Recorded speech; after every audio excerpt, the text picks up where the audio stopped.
Ang naging inspiration ko po kasi dito, yung pinaka-experience ko po talaga, saka yung love ko for traditional food talaga. So, nung nasakay po ako ng barko, marami ako na-encounter na different cuisine. Kaya in-incorporate ko po siya sa mga traditional Filipino cuisine natin na comfort food talaga. So, kaya pati yung restaurant, ang team niya, fusion din po. Fusion ng traditional saka ng industrial. Ang binabalik-balikan po talaga rito is yung sinigang sa ube, saka yung crispy kare-kare. Advantage ko siguro yung pagiging innovative ng cuisine, saka yung taste itself, na hindi talaga pinilit yung pagiging fusion niya.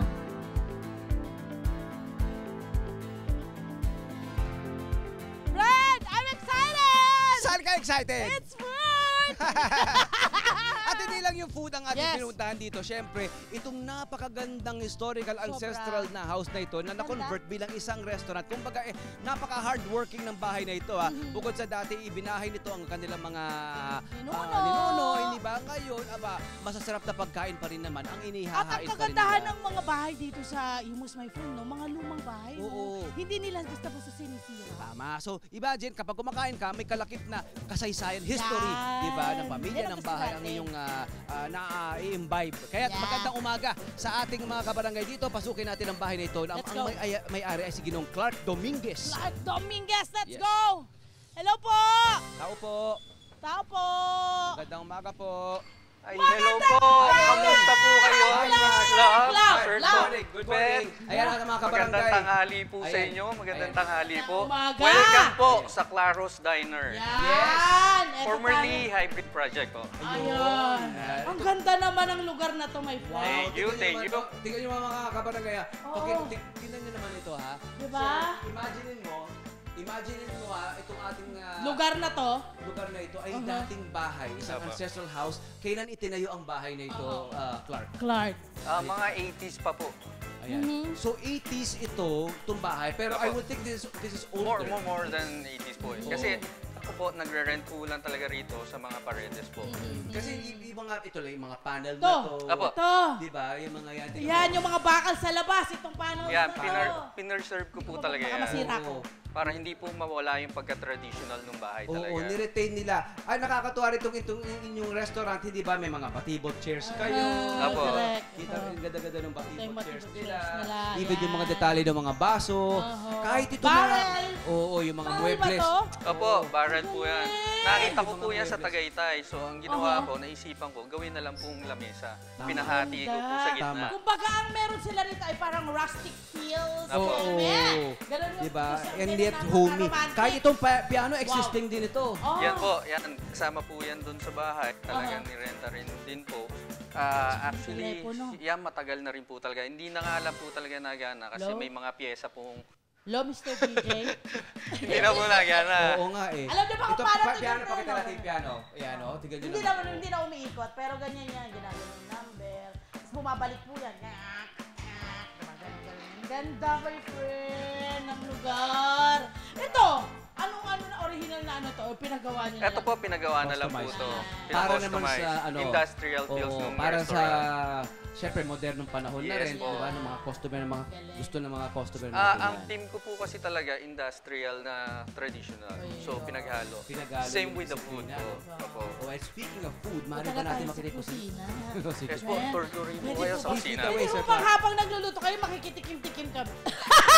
Hi, Pwede good po. morning! Anong Morning. pangalan nila? Brother ko po, si Ken. Hi, Ken! Hi, Ken. Tapos si Angge po. Hi, Anggel! Love and Kuya Tony Pet. Yeah, makikita natin sila mamaya. Mamaya. Thank you po. Wala tayo sa kitchen. Oy, wow. Hiwalay. Ito naman po, Ay, wow, maluwag. kitchen. Ito, dati po, garahe to. Garahe. So, kinonvert ko po as a kitchen. Oho. Tapos Ito ito all po, about repurposing, ano? Yes, Repurposing yes, ng yes. mga areas ng bahay Yes po. and make it, function Functional in another way. talaga, Oo. yeah. So ngayon itong kusina, dito nang lumalabas ang mga pagkain. Ano sinaserve Apo. mo mga pagkain, bro? Anong Filipino? Filipino food talaga po yung sineserve namin. Pero hinaluan namin ng international cuisine. Ako po kasi, ang background ko rin, since na nagbarko ako, so yung different cuisine po from other country, na-incorporate ko po sa Filipino food So natin. global, no? no? Yes No, po. It's not even like fusion. Global ang Yes po. atake rito. Nice. Ito, meron na Ano po, yung kare-kare. crispy Nakita ko kare-kare agad po. ang aking paborito. Oh. Ang aking paboritong Isa po yan sa mga kare-kare. bestseller namin. Traditional po siyang kare-kare, pero yung ang pinaka-fusion niyo po kasi pinaka-fried na po talaga yung meat niya. Oo, parang deconstructed siya na kare-kare. Yes no? po. Nice. Pero at ito, pork, no? Ang gamit natin. Oh, Tama ba? Pork po, liempo. yan po, Yes. belly. Nice. Tapos niluluto na pa po ni chef is yung sinigang sa ube natin. Yun, ang pinagmamalaki Sinigang nila. sa Isa sa ube. pinagmamalaki Opo. ay ang kanilang sinigang sa ube. Friend, ako curious ako.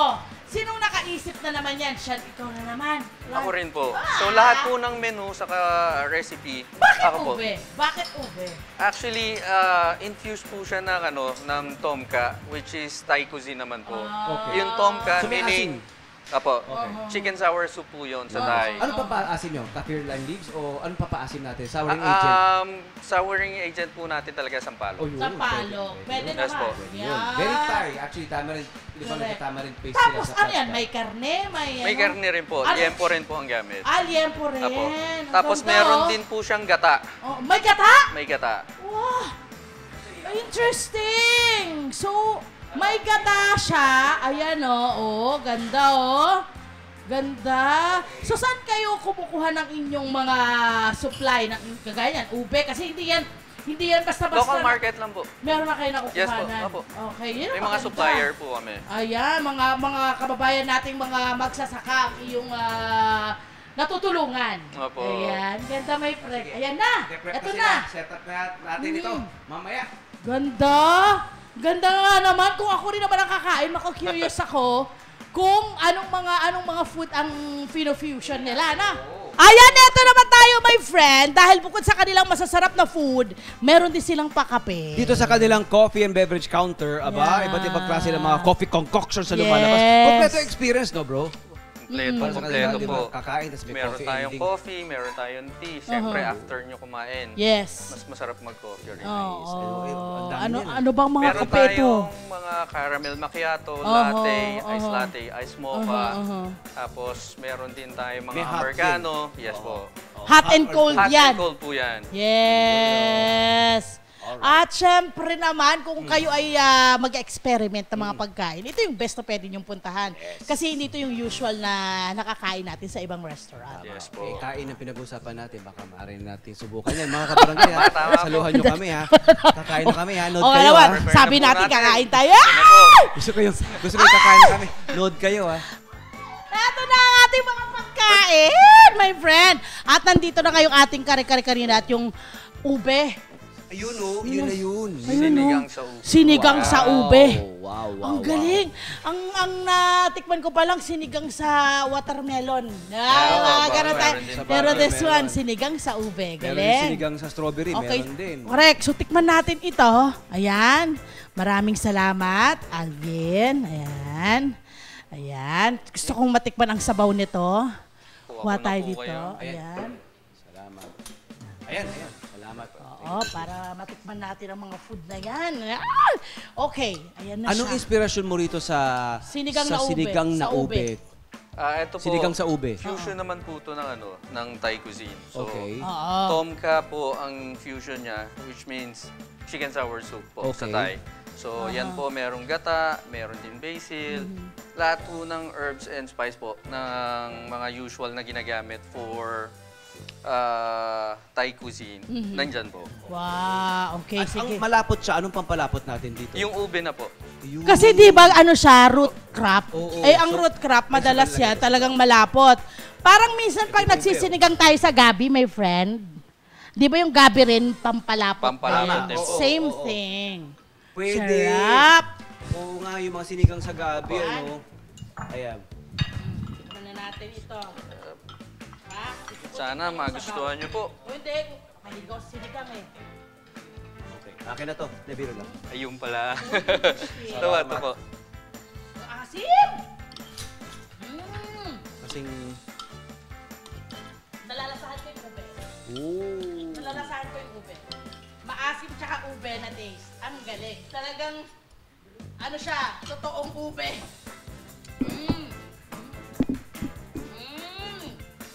Pero hindi siya yung usual na sinigang na na nakakain natin. Apo, Ha? apo. May iba pa rin siyang, kumbaga, meron pa rin siyang kaibahan sa taste ng sinigang natin na nilalagyan natin ng sampalok. Tama. Diba? Iba to. Iba yung lasa niya, my friend. Yes po. My friend, may ube talaga pala! Ah! Parang sinigang. Yeah. Parang sinigang sa gabi, pero parang hindi nawawala yung May ubet eh. integrity nung lasa nung ube. Yeah. Parang sinigang.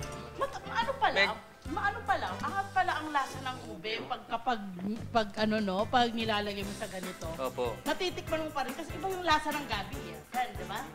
Iba rin, pero ito, lasang-lasa pa rin yung ube. Tama po. Galing, no? Tapos yung alam mong may gata rin nga siya sa lasa mo. Yun din po yung nag-ano nun eh. Nagbabalance po nung sourness nung tamarind. Yeah, oo. Saka may konting sweetness din May po kasi yung linamnam. Yes po. Yeah. At ang lalaki ng ube nila, hindi cute. Diba? Ayan talaga, oh. So, malalaman mo na merong talagang ube silang nilalagay. Eh, ang ube ngayon, medyo rare na mahanap. Minsan, nagkakaubusan na rin. Pero at least dito sa Cavite, marami. Nga ba? Ah. Marami po. Ano yung kare-kare? Diba yung kanina? Crispy kare-kare naman po. Tapos, ang plato ko?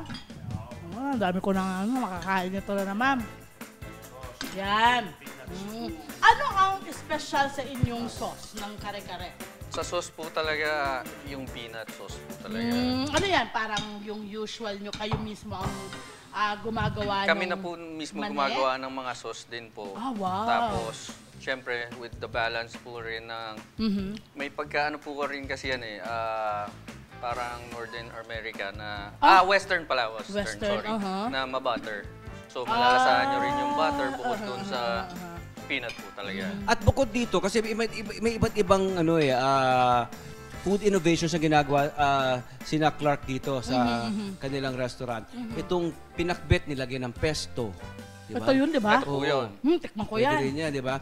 Yung kanilang pasta, may sisig, di ba? Yung no tortang po. talong natin ng mga Pinoy, may parmigiano, di ba? Kaya tortang talong parmigiana, di ba? So, tama ka, ibang experience ang Oo.